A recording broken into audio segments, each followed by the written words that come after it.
Damond Durr. Damond D. Fields. This is Sankofa Conversations.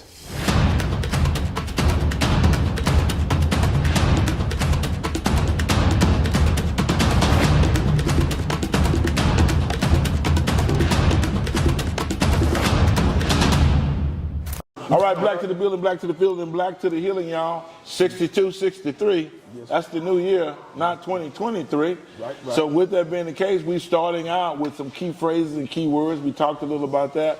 What was the brother's name again? That was your brother?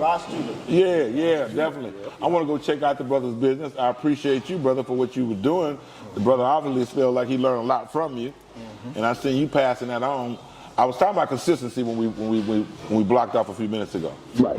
And what did you decide to do? You're going to have to stay consistent. Every year somebody does a New Year's resolution. And every year you don't keep it. It normally lasts about 3 months. Yep. Martin Luther King said we have we have a 10-day memory. It all depends on what happens to us. But that memory is maintained when you keep it in a circle. Right. And I think that's what I've realized that has drawn me to this particular circle at this time of my life. Because I got to take off a whole bunch of other things that look great, but are not beneficial. Gotcha. And stay consistent with the people that keep you grounded. You know what I'm doing. Like, you see me fall to me like, wait, Rashid, I thought you said you know what I'm saying? Yeah, man. You got need that accountability built in. Man.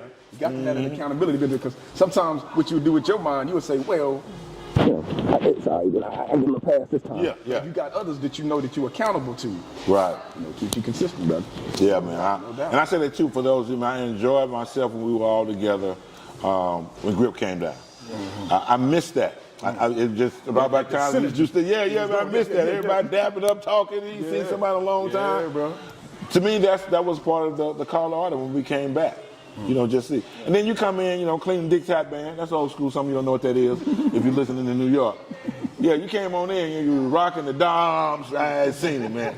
But he know that's my philosophy, boy. Back in the day, you don't come in clean, you don't come at all. No doubt. You were giving your word earlier for the year, brother. So give your word again, and then give your word. I'm going to give mine. Mine was. I'm just going to recap, you know what I'm saying? I'm like a caboose, you know what I'm saying? I'm at the end, brother. You know what I'm saying? So, mine was a scotoma. A scotoma is a blind spot. It's how you see things. It could be something you want to do, but you never can get it done. But once you become aware and somebody's removed that scotoma, that blind spot, you have to be able to move forward.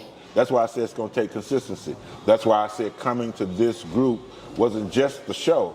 It was to show up and be able to have brotherhood.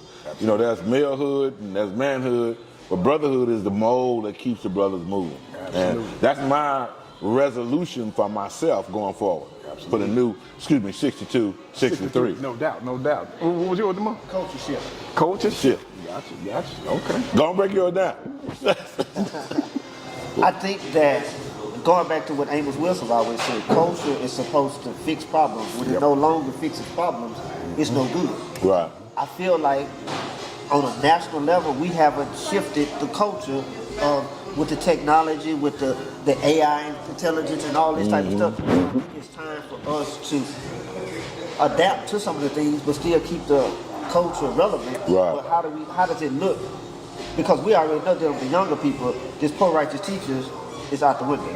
Yeah. I ain't never been with it nowhere. I ain't never been. Me neither, brother. You know what I'm saying? When we was at prayer, we told them, man, that's as good. You know that knowledge, but hey, man, you got them holes in your shoes, man. You know what I'm saying? All that knowledge should get you that. You ain't got to have the freshest J's, but right. And I ain't knocking poor righteous teachers. You know why? You know what I'm saying? I love the group. But that's real. Yeah. Because our folks, we gonna make that judgment now. Hey, man, you know what I'm saying? Yeah, they go. We was at a Kwanzaa event, somebody got to knocking, the J's and all this. It kind of rubbed me the wrong way. You know what I'm saying? Rubbed me the wrong way, because it's like all the younger people in there, they got their J's on. See, I think another thing, I'm gonna give you yours. Yeah. No, go ahead. I think that a lot of times, see, this is what the culture shift looks like to me, is we have to take our victories where they are. That's real. When we look at Jay, everybody looks at him as black excellence and as the excellent And then here it is, we have people that want to find fault with him. If this man is at this apex, until we find something else to bring this up at this level, Yeah. you gotta leave this where it is. We need something. Thank you. But we gotta have some victories, bro. I mean, because somebody look. Lock it in and leave it until something else. You know what I'm saying? I mean, and that's an example of that. And you don't want to knock because he parlayed himself from athlete into business person. Big time. And you gotta represent that. I mean, it ain't too many. I was showing my children, Robert Smith, you know, the black billionaire. And I said, look, son. He didn't do no athletics. Now, he looked pretty big. Now he might be able to knock somebody else off Tyson. You know what I'm saying? He know, but I'm saying, but the brother in which he got there through business. I mean, I'm saying this brother is moving around, buying, doing acquisition companies of things, and has hired as a black person in America, the highest billionaire that we have currently. You know, and so they say. Well, one of those things before you go to yours was Reginald Lewis. In my office, I had Reginald Lewis on my wall back in the day. I wanted to see. Hey man, I wanted to be able to see a black man that in business and I'm not knocking athletes that just didn't do it athletic. Started just like you did in that same business and came bought your business. He would have been a billionaire, the first one. Yep. Right. He was already. They just didn't want to give it to him. Right. You know, because you talking about buying a company for $500 million. Yes. In the 80s. Yes. You know. That was next level. That was back in the day. They said that he was doing overseas things, man, you would not believe. I mean, so yeah, we got to be able to follow. Again, not knocking our brothers and sisters that are doing it through athletics or entertainment or whatever, you know, but it's just to be able to show that, as you say, Dr. Amos Twiston say, you know what I'm saying, we are complicated people. Many other people are complicated. You know what I'm saying? I like how Dr. Amos Twiston say, we can't sum my whole existence up in 25 words or less. You know what I'm saying? And it's the same thing. Sometimes people put us in a box. Well, what do we have? Like you were talking about different groups a while ago that come in and they got the lock on this, they got the lock on that. I talked to some black folks and they said, well, we got the lock on athletics and entertainment. They actually said this. And I'm like, really? Like, how many teams do we actually own, bro? How many record labels have came up to the Motown type of, you know what I'm saying? I mean, come on, man. How many things are we actually owning where we're saying we're literally controlling? Now, you're the participant. That's true. You know what I'm saying? But unfortunately, and I mean, you deal with this, you know, more than we do on there. We know because of how the prison systems work in and how the lopsided legal system is, we look like the vast majority of participants in the jail system too. That's right. That don't mean we doing most of the crime. We know we ain't doing most of the crime. We ain't got the population to do that. And we are not the most violent offenders, not by a long shot, but that narrative is a mother. You hear what I'm saying? My word. The word of the day. That's what we was moving toward. No, my word is, and it's what Damond we were talking about. He was talking about the Kwanzaa program. You know, y'all, we just finished Kwanzaa.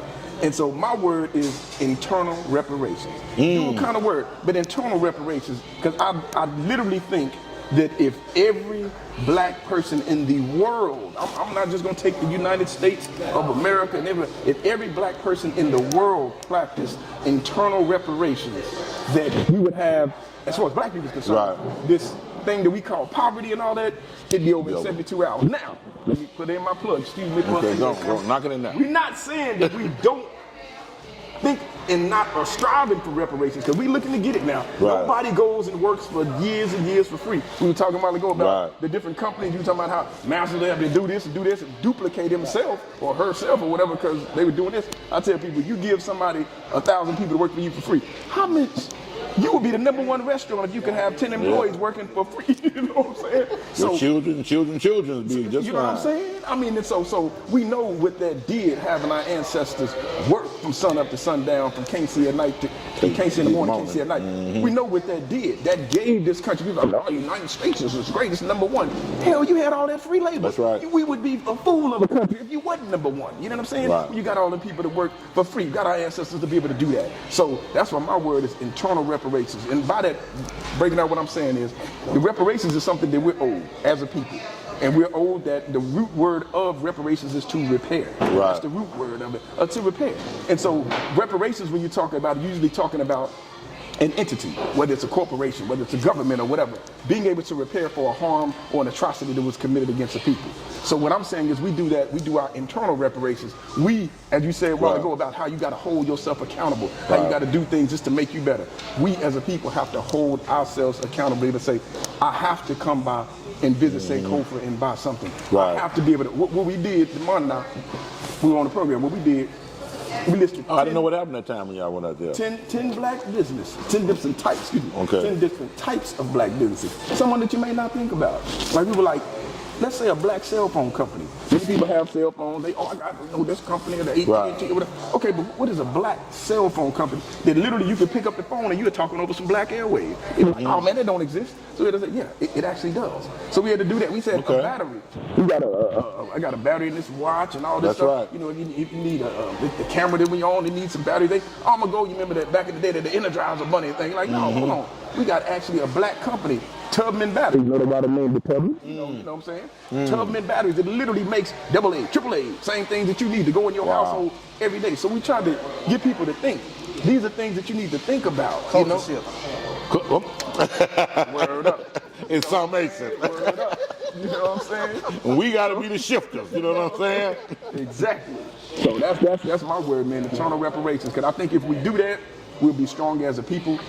We were talking earlier about, I don't know if that was on or off camera, we were talking about how the city of Dallas and what a particular group of Asian people are asking the city to do. Right. That's what we can do if we have that collective practice that amongst ourselves. It'll bring us to that mindset of, oh no, we're owed this. We're going to do it to ourselves. That's how they acting. They're acting in that same manner. Why not? But you know what? We pay into that same system that's going to pay reparations. Oh, you're right. It ain't just asking for somebody else to give it to it. We've been paying into that system. Even when we had taxation without representation, we still paid into that system. Been paying. Been dying in the military, been doing everything, and then they come and say, well, Russia was wrong for invading Ukraine. I'll tell you what, let's go and give them a couple of $1 million over there. A couple of billions of dollars. Billion, with a B. Billion. A couple of billion?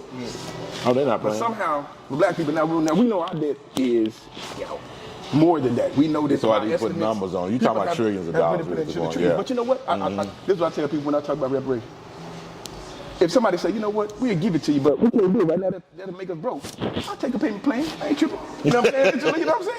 And for those who say you don't want it, just push the check to the side. You create a fund. You put it into the fund. You know what I'm saying? For black people, if you don't want it. This is a good example, and I won't call the artist's name out, but an artist told me, that's a prominent artist, that in business somebody loaned them $1,200 while they were trying to get their music off the ground. Okay. Their music got off the ground, it jumped off, the person came back and wanted a percentage of said music that was released.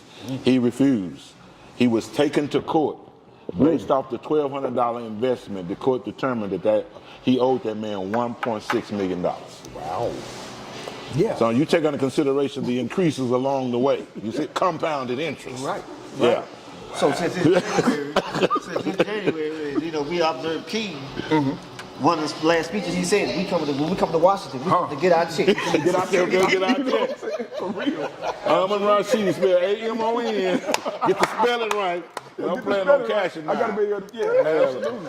But what you said about that with the internal reparations. Internal reparations. Yes, sir.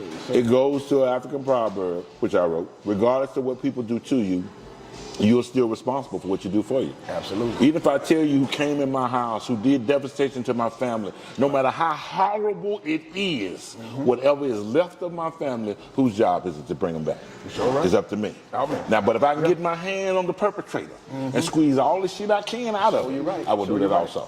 Yeah, you're right. My father and I had this conversation. I mean, we were talking, and he was saying about a situation, and he was like, we were talking, and I said, Dad, you know what I realized? I said, it doesn't matter, and I have 4 children.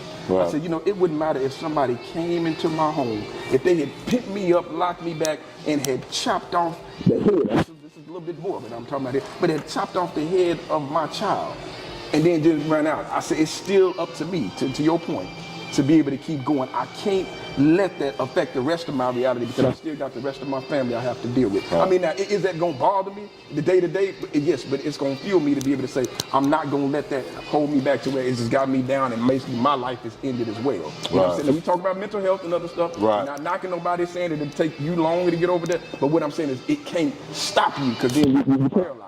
Anybody can take you out there. Because trauma's passed on. Yeah. You didn't have to even have seen it. All I have to do is have to experience it. My circumstantial side effects and my demeanor reflects it. Yeah. Even if you were pompous and you would stand up to anybody, white or black. But if I was that man who was afraid, guess what? You internalize a little bit if I demonstrated that in front of you. No doubt. No doubt. And that's even more dangerous. And one thing I want to say before we get ready to go, this has been a long one. No doubt. Back in the Asian community, different communities we talked about where you got Chinatown and what have you. I guarantee you, if you walk in, you're going to find one thing consistent. It's going to be a father and a mother there, and the father is going to be the primary person who's going to be in lead. And they're going to have a shrine at the front door. Thank you. It's the fundamentals, man. Right. The precursor to a nation is the family. Take the man out if you want. What's going to happen? Women are going to imitate men. Masculinity is something that we have to represent ourselves and demonstrate that. And we're going to have to start as heterosexual males standing as hard as we can because everybody is making a move to eradicate that. No doubt. When they told you in COINTELPRO to eliminate the black male as we know him and the traditional family, what did they tell you when we had Black Lives Matter? Now they're taking that off right now. The structure of the family as we know it, because of how you feel. Right. Yeah. And those actions of someone who's reacting based off how they feel, your feelings have nothing to do with your biological designation. So what you're portraying right now, that's not the toxic. Now ain't shit about me, but I'm talking about toxic. It's a black man, it's a father. I'm just talking. Yeah. You know what I'm saying? Yeah. And you don't have to be afraid. You can feel safe when I walk in the room. These are my true feelings. Yeah. I'm not lying to you. I'm not lying to you because the media said this is what you say. You're not supposed to show the emotion. Not at all. My emotion means I'll get in motion on your ass if necessary. I'm about to say emotion. The root word is just motion. We moving towards something. So and I think that's missing, man. And I'm saying this to men who are watching right now. Don't be afraid to be you. Yeah. Now, I don't go to no man cave because I ain't never been no cave. You know, the hut. We come to the man hut. But I just say this, man, in parting. Thank you all for the brotherhood. If you didn't hear nothing else, because I look forward to that when I come over here, I say that all the time, is I need this. Yeah. This is where I get a chance to unpack. No doubt. And walk away. And thank you all for those who are listening. I'm always going to talk about our community listeners. We need you to listen for us to be successful. Absolutely. We need you to come to this restaurant and purchase things at this restaurant and become a part of this family. That's the only way we can be successful. All this complaining and looking at somebody else, look to yourself. When you look in the mirror, you don't see yourself, you see your reflection. That's why I have to be around other men so they see me and they can, in return, regurgitate what I'm doing. A lot of things you said to me, man, it was hard to hear.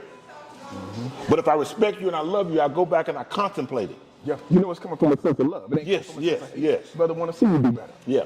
And I'm doing better. No doubt. Right. No doubt. I'm passing on the mic to you. We get ready to close. Pass it on. Oh, you.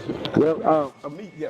Absolutely, man. This is like they have church on Sunday. Yeah. You know what I'm saying? This is my church. You know, on Sunday, if you will. I mean, I get to be able to come and be around brothers, positive brothers that will be able to looking to move us forward as a people. Because, we're gonna have challenges. We're gonna have setbacks. We're gonna have that's real instances where it might get a little tough. But when you know you got that net, that's you know, right. you got that safety net. You know, you got internally. You got accountability that you have to have, that you're accountable to other people. You talking about all this, you better be about all Thank this. you. See what I'm saying? And so I love the company, man. I love to be around y'all brothers, and I appreciate you, man. Yeah, mamas, go and get your boys and get some other women and watch. You see some real men, then you know how to respond to real men. Right. That way you won't unnormalize what's happening in your crib, because I guarantee you what's happening probably is not normal. If you're going based off what you see and demonstrate, I know y'all think I'm ragging on this, but I feel like I'm under direct attack, and I know what I'm talking about. Gotcha. So I'm going to go and stand hard on that manhood. No doubt. I'm going to close out with, I'm a Les Brown fan. Stay positive, brother. Stay positive. Baby Brown's baby boy. Yeah, Baby Brown's baby boy. That's right. So what he always says is that, we know we're going to go through some things and we're going to have our ups and downs. He said sometimes we're going to fall. He said, and if you fall, try to land on your back. Because if you can look up, you can get up. That's my man, 100 grand. You can look up, you can get up. Yeah, man. Well, we got to leave with a poem now. Who got one? You got a song or a poem? But eight more. There it is. That's right. There have been many a fool who turn into two when he thinks the job is too tough. But the man with the plan is a man who can stand whenever the going gets rough. Now, life is a job, and its troubles may rob you of your reasons for wanting to try. But the door that we dread is the one just ahead. If you pass it, all obstacles fly. Now, life is essential, bought by the inch, but by the square yard, it is a chore. But the man who begins and fights till he wins is the man the whole world is waiting for. How to black. Like you said, a pretty black woman. I break that down too. Oh, the woman walked in the door, man. You on something today. And we manifested. Yeah, we could have come in and talked about your business. We'll catch you on the next show, baby. Show. You good? Yes, sir. You see, Kat done walked in too. I invited her over here too. Yeah. We getting everybody in the house.